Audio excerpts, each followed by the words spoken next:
Finally ISKCON டெம்பிளுக்கு வந்தாச்சு. Good morning மக்களே. பெங்களூர் வந்து சாப்பாடு இதுதான். வந்துருச்சுங்க ட்ரெயின்.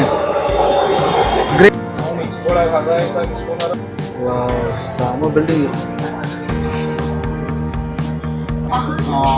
ஃபைனலி இஸ்கான் டெம்பிளுக்கு வந்தாச்சு.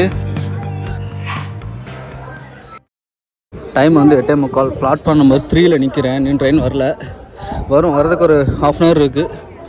முன்னாடி வந்தாச்சு. கூட்டம் இருக்குது. பார்ப்போம் இன்றைக்கி லக்கு இருந்துச்சுன்னா சீட்டு கிடைக்கும். பிளாட்ஃபார்ம் நம்பர் 3ல் வரும்னு பார்த்தா 2ன்னு சொல்லிட்டு அனௌன்ஸ்மெண்ட் பண்ணிருக்காங்க. இருந்த கூட்டம் அப்படியே அந்த சைடு போயிடுச்சு. கேஸ் ட்ரெயின் வந்துருச்சு. கிட்டத்தட்ட ஒரு 9:10க்கே வந்துருச்சு.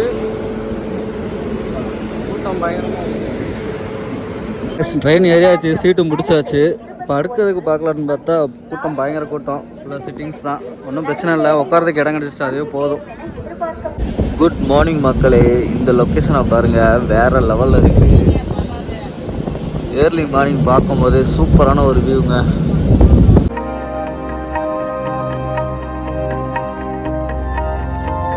ஃபைனலாக 10:05க்கு வந்து பெங்களூரில் வந்து இறக்கி விட்டாங்க. 9:30க்கு தான் டைம் போட்டிருந்தது. கிட்டத்தட்ட அரை மணி நேரம் டிலே. அங்கங்கே அப்படியே நிப்பாட்டி தான் வந்துச்சு. ஹொசூருக்குலாம் 7 மணிக்கெலாம் வந்துருச்சுங்க. ஹொசூர்லேருந்து பெங்களூர் வர்றதுக்கு 3 மணி நேரம் ஆகிட்டான். பெங்களூர் ரயில்வே ஸ்டேஷனை பாருங்கள் எப்படி இருக்குன்னு. சும்மா அப்படியே பயங்கரமாக இருக்குல்ல. ஏர்போர்ட் மாதிரி இருக்குது. கீழே போய் பார்ப்போம். ட்ரெயின் வர செக் பண்ணணும். அப்படி இல்லைன்னா பஸ்ஸில் போய் தான் போகணும். காற்று பயங்கரமாக அடிக்கிற காற்றுக்கு அவ்வளோ ஜில்லுன்னு இருக்குது. கிளைமேட்டு முரட்டுத்தனமாக இருக்குங்க. பயங்கரமாக குளிருது. ஓகே, இப்போ நான் ட்ரெயின் பார்த்தேன். ட்ரெயின் இல்லை. பஸ்ஸில் போயிட்டு நேராக மெஜஸ்டிக் போயிட்டு மெஜஸ்டிக்லேருந்து யஸ்வந்த்பூர் ட்ரெயின் எடுக்கணும். அப்படி இல்லைன்னா அங்கேருந்து பஸ் கூட எடுக்கலாம், பிரச்சனை இல்லை. திருநெல்வேலி தான் வெயில் பயங்கரமாக அடிக்குது. பெங்களூரில் சமைச்சில்லுன்னு இருக்குது. யஸ்வந்த்பூருக்கு இப்போ ட்ரெயின் இருக்கான்னு பார்த்தேன். ட்ரெயின் இல்லை. ஸோ வந்து மெட்ரோவும் இங்கே வந்து கொஞ்சம் டிஸ்டன்ஸ் தான். அதனால் இப்போ பஸ்ஸு தான் பக்கத்தில் இருக்குது நம்மளுக்கு. அதனால் பஸ்லேயே போயிடலாம். வந்ததுமே பஸ் இருந்துச்சு. ஏறுற வண்டி தான். இதாங்க பஸ் ஸ்டாப்பு. ரயில்வே ஸ்டேஷன் பக்கத்தில் இருக்குது. ஸோ நம்ம இப்போ வந்து மெஜஸ்டிக் போயிட்டோன்னா, மெஜஸ்டிக் வந்துட்டேன். சரியான தூக்கங்க. நல்லா ஊட்டினா ஏதோ தூக்கம் வந்துருச்சு ஃபுல்லாக. இப்போ ட்ரெயின் இருக்கான்னு பார்க்கணும். அப்படி இல்லைன்னா நம்ம வந்து பஸ் எடுத்து கூட போகலாம். ஸ்டேஷன் பக்கத்தில் தான் இருக்குது. பார்ப்போம். யஸ்வந்த்பூர் பஸ் ஏரியாச்சு. இங்கே வந்து ஒரு 10 நிமிஷம் இல்லாட்டும் 1/4 மணி நேரம் ஆகுங்க ரயில்வே ஸ்டேஷனுக்கு. ரயில்வே ஸ்டேஷன் அந்த சைடுக்கு நடந்து போகணும். அதனால தான் போகல. லக்கேஜ் வைக்கலான்னு பார்த்தா இங்கே கீழே படத்தோட காணும்.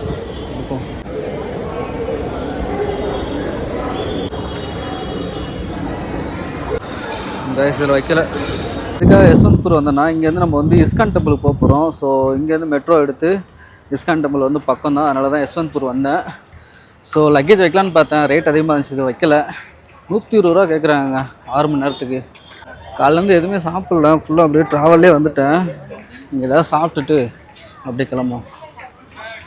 பெங்களூர் வந்து சாப்பாடு இதுதான். எதுவுமே சாப்பிடல. வடைப்பா வாங்கியிருக்கேன். செமையாக இருக்குது. சூடாக ரெடி பண்ணி கொடுக்குறாங்க.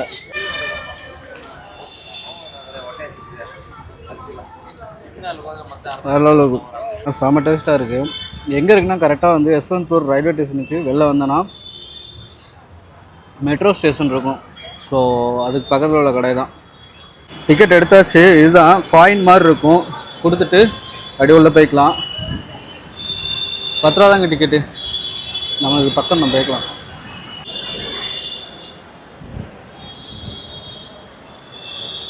எடுத்துருச்சா தெரியாமல் வச்சுட்டு இருந்தேன். பார்த்தா அந்த இதில் வைக்காமல் பக்கத்து இதில் வைக்கணும். மேலே போய் பார்ப்போம். க்ரீன் லைன் இந்த சைடு தான் போட்டிருக்கு. சில்க் இன்ஸ்டியூட்னு சொல்லிட்டு போட்டிருக்கேன். ஸோ அந்த லைன் தான். வந்தாச்சுங்க மெட்ரோவுக்கு. ஸோ இப்போ ட்ரெயின் வந்துச்சுன்னா நம்ம அப்படியே ஏறி கிளம்பிடலாம். பெங்களூரில் ஒரு 2 இடமாவது விசிட் பண்ணிடலான்னு பார்த்தேன். பட் ஆனால் ட்ராவல்லே பாதி டைம் போயிடுச்சு. கிட்டத்தட்ட ½ ஆயிடுச்சு. பார்ப்போம். இப்போ நேராக வந்து இஸ்கான் டெம்பிள் மட்டும் போயிட்டு டைம் இருந்துச்சுன்னா பார்க் போவோம். அப்படி இல்லைன்னா ரிட்டன் வந்துட்டு யஸ்வந்த்பூரில் தான் ட்ரெயின் வந்து நம்மளுக்கு ஹம்பி போகிறதுக்கு. நைட் ஒரு 8 மணிக்கு ட்ரெயின் இருக்குது. ஸோ அதனால் இங்கே மறுபடியும் யஸ்வந்த்பூர் தான் வரும். அதனால தான் நான் இங்கே வந்தேன். வந்துருச்சுங்க ட்ரெயின். க்ரீன் லைனு பக்கம்தான். டக்குன்னு ஏறினது இறங்கின மாதிரி தான் இருக்கும்.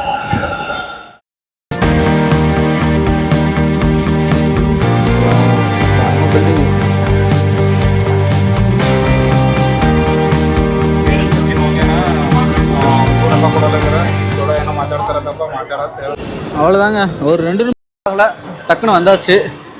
ஸோ இப்போ ட்ரெயினுக்கு கிளம்பிடும். கீழே கொஞ்சம் தூரம் இறங்கி நடந்து போகணும். நீங்கள் வரும்போது பார்த்துருப்பீங்க, மெட்ரோவில் வரும்போது சூப்பராக இருந்துச்சு அந்த கோவில். ஸோ அந்த கோவில் தான் நம்ம போகிறோம். ஃபைனலி இஸ்கான் டெம்பிளுக்கு வந்தாச்சு. எவ்வளோ அழகாக இருக்குது பாருங்கள். முன்னாடி வழி தான் நடந்து போகணும், இப்படி டேரெக்டாக போக முடியாது. அப்படியே கொஞ்சம் செக்கிங்லாம் பண்ணிவிட்டு லக்கேஜ்லாம் வச்சுட்டு செப்பல்லாம் வச்சுட்டு அதுக்கப்புறம் தான் மேலேயே போக முடியும். இந்த இஸ்கான் டெம்பிளை பார்க்க வர்றதுக்கு இவ்வளோ சுற்றுங்க. ஸோ இந்த லக்கேஜ் வைக்கிறதுக்காக தான் ஸ்டேஷன்லேயே 2-3 டைம் சுற்றிட்டேன். உள்ளோடி போய்க்கலாம்னு நினைக்கிறேன், பார்ப்போம்.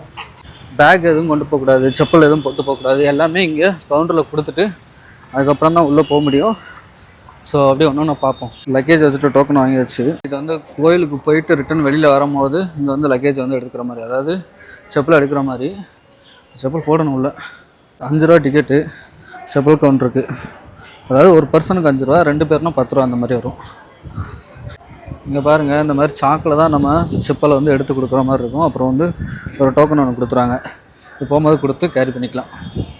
இங்கே குடி தண்ணியும் வச்சுருக்காங்க. அங்கங்கே குடிக்கிறதுக்கும் தண்ணி வச்சுருக்காங்க. பைக்கில் வந்தோன்னா இந்த மாதிரி பார்க் பண்ணிவிட்டு நம்ம வந்து மேலே போய்க்கலாம்.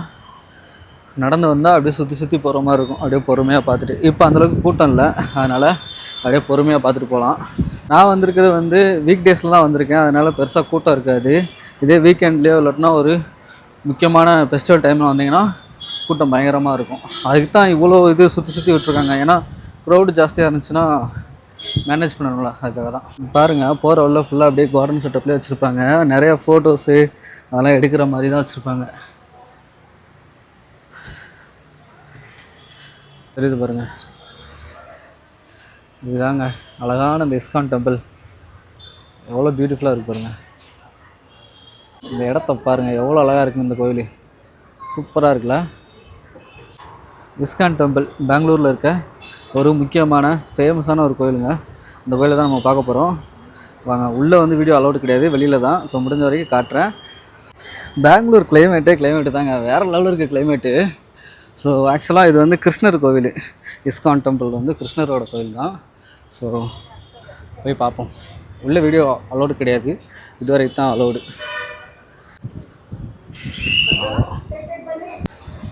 இந்த கோயிலுக்குள்ளே போகிறதுக்கு ஹரே ராம்னு சொல்லிட்டு ஒரு ஸ்கோடு ஒன்று இருக்கும். அதை சொல்லிகிட்டே போகணும் இந்த இதில். பட் ஆனால் இப்போது அப்படி சுற்றி விடுவாங்க, பார்ப்போம். உள்ள நரசிம்மரை வந்து சாமி கும்பிட்டாச்சு. அடுத்தது கிருஷ்ணர் தான், உள்ளே போவோம். இந்த கோவிலோட அழகை பாருங்கள், வேறு லெவலில் இருக்குது. இங்கே வந்து இருக்கிறது வந்து கோவிந்தராமா, அதுக்கு முன்னாடி வந்து விநாயகர், இது ஹனுமான். ஃபஸ்ட்டு வந்து ஹனுமானுங்க, அதுக்கப்புறம் வந்து ஹனுமான் இல்லை, நரசிம்மருக்கு அப்புறம் வந்து கோவிந்தராமா, அதுக்கப்புறம் வந்து கிருஷ்ணர். இதாங்க மெயின் டெம்பிள். ஸோ உள்ளே போவோம். உள்ளே வீடியோ அலோடு கிடையாது. உள்ளே போய்ட்டு சாமி கும்பிட்டு வரேன்.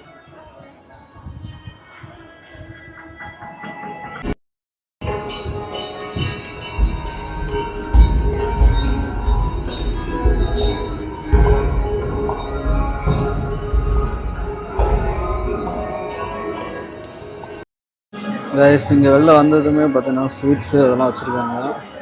ஸோ இதுக்கப்புறம் கீழே வந்து ஏன் இந்த மாடி மாதிரி இருக்குன்னா, கீழே வந்து போக போக கடைகள் வந்து நிறைய இருக்கும். ஒவ்வொரு கடைகளாக பார்த்துட்டு போகிற மாதிரி வச்சுருப்பாங்க. ஸோ எல்லாம் ஒரு மார்க்கெட்டிங் ஸ்ட்ராட்டஜி மாதிரி தான் இருக்கும். இங்கே வந்து நம்ம தேவையான புக்ஸு, அப்புறம் வந்து ஸ்டாச்சு, அப்புறம் வந்து ஸ்வீட்ஸு, இந்த மாதிரி பிரசாதம் எதுனாலும் நம்ம வந்து வாங்கிக்கலாம். எல்லா மொழியிலையும் வந்து புக்ஸ் எல்லாம் இருக்கும். ஆஞ்சநேயர், இந்த மாதிரி ஸ்டாச்சுலாம் வச்சுருப்பாங்க. இது நம்ம தேவைன்னா வாங்கிக்கலாம். பாருங்கள், ஃபோட்டோ ஃப்ரேம்லாம் வச்சுருக்காங்க. சூப்பராக இருக்குல்ல. 500 ரூபா. ஸ்வீட்ஸுமே இங்கே உள்ள ஸ்வீட்ஸுமே நிறைய இருக்குங்க, இதெல்லாம் வாங்கிக்கலாங்க. அடுத்து போகும். அது போக வந்து இந்த கோயில் வந்து எப்படி கட்டினாங்க அப்படிங்கிற அந்த ஒவ்வொரு இதுவும் கட்டினதை வந்து போட்டிருக்காங்க. பாருங்கள், ஃபோட்டோ ஃப்ரேம் எவ்வளோ ஃப்ரேம் வச்சுருக்காங்கன்ட்டு. உள்ளே போய்ட்டு வந்தால் அப்படியே நிறைய ஸ்டாச்சுவாக வச்சுருப்பாங்க. எந்த பொருள்னாலும் வாங்கிக்கலாங்க. அமௌண்ட் ஆனால் பயங்கர ஜாஸ்தியாக இருக்குங்க. பாருங்கள், அந்த சிலை வந்து 35,000 ரூபா. கைஸ் இங்கே பாருங்கள் கேக்கு ரசமலாய்லாம் வச்சுருக்காங்க. வேறு லெவலில் இருக்குது. வெளியில் போகும்போது ஒரு கடை இருக்கும், அங்கே போய் வாங்கி சாப்பிடணுங்க. பாருங்கள் ஃபுல்லாக வந்து கடைகள் தான். ட்ரெஸ்ஸு அந்த மாதிரி வச்சுருக்காங்க. பெரிய ஃபுட் கவுண்டர் ஒன்று இருக்கும். இங்கே தேவையானதை வந்து நம்ம வாங்கி சாப்பிட்டுக்கலாம். நம்ம எதாவது வாங்குவோம். ஜிலேபி பாருங்கள், ஜிலேபி, கோபி மஞ்சூரியன் என்ன வாங்கலாம். இந்த சைடு நிறைய இருக்குது, பார்த்து வரோம். மிளகா பஜ்ஜி, ரசகுல்லா,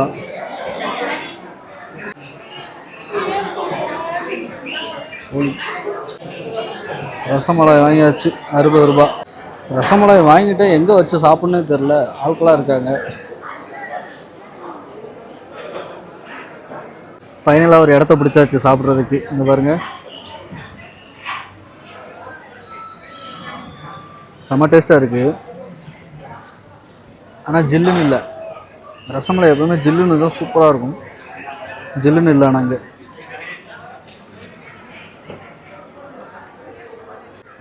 வாவ், கிளைமேட்டை பாருங்கள். கிளைமேட் வேறு லெவலில் இருக்குது.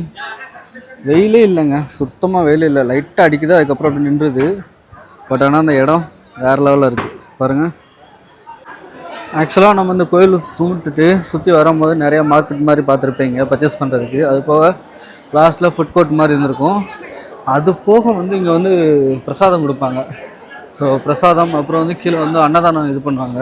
ஸோ அது தேவைன்னா வந்து நீங்கள் வந்து வாங்கி சாப்பிட்டுக்கலாம். ஸோ அந்த லைனில் கொடுப்பாங்க, தேவைன்னா நம்ம வாங்கி நீங்கள் உட்காந்து சாப்பிட்டு அப்படியே கீழே வந்து எக்ஸிட் ஆகிற மாதிரி இருக்கும். கோவில் பாருங்கள், இந்த சைட்லேருந்து சூப்பராக தெரியுதுல. கிளைமேட்டு தாங்க வேறு லெவலில் இருக்குது. மணி 2 மணி இருக்கும். பட் ஆனால் கிளைமேட்டு வேறு லெவலில் இருக்குது. சில்லுன்னு காத்தடிக்குது. இங்கே பாருங்கள், நான் சொன்னல அன்னதானம் போடுவாங்கன்னு 11:30 to 12 o'clock வரை ஃப்ரீ லஞ்ச் பிரசாதம் பாருங்கள். ஆக்சுவலாக இது கீழே தான் டைனிங் இருக்குது. ஸோ அதுக்கு தான் கூட்டம் வந்து இங்கே வந்து வரிசையாக நிற்கிறாங்க. இப்போ நம்ம அன்னதானம் சாப்பிட போகிறதில்ல, அப்படியே வெளில கிளம்பிடுவோம். ஸோ இந்த மாதிரி ஒரு ஆப்ஷன் இருக்குது. வந்தீங்க, உங்களுக்கு டைம் இருக்குன்னா யூஸ் பண்ணிக்கோங்க. வாவ், இந்த கிளைமேட்டுக்கும் அந்த கோயில் பார்க்கும்போது அவ்வளோ அழகாக இருக்குங்க. நிறைய பேர் இங்கேருந்து தான் ஃபோட்டோ எடுத்துகிட்டு இருக்காங்க. இந்த சைடு வந்து அன்னதானத்துக்கு வெயிட் பண்ணிகிட்ருக்காங்க.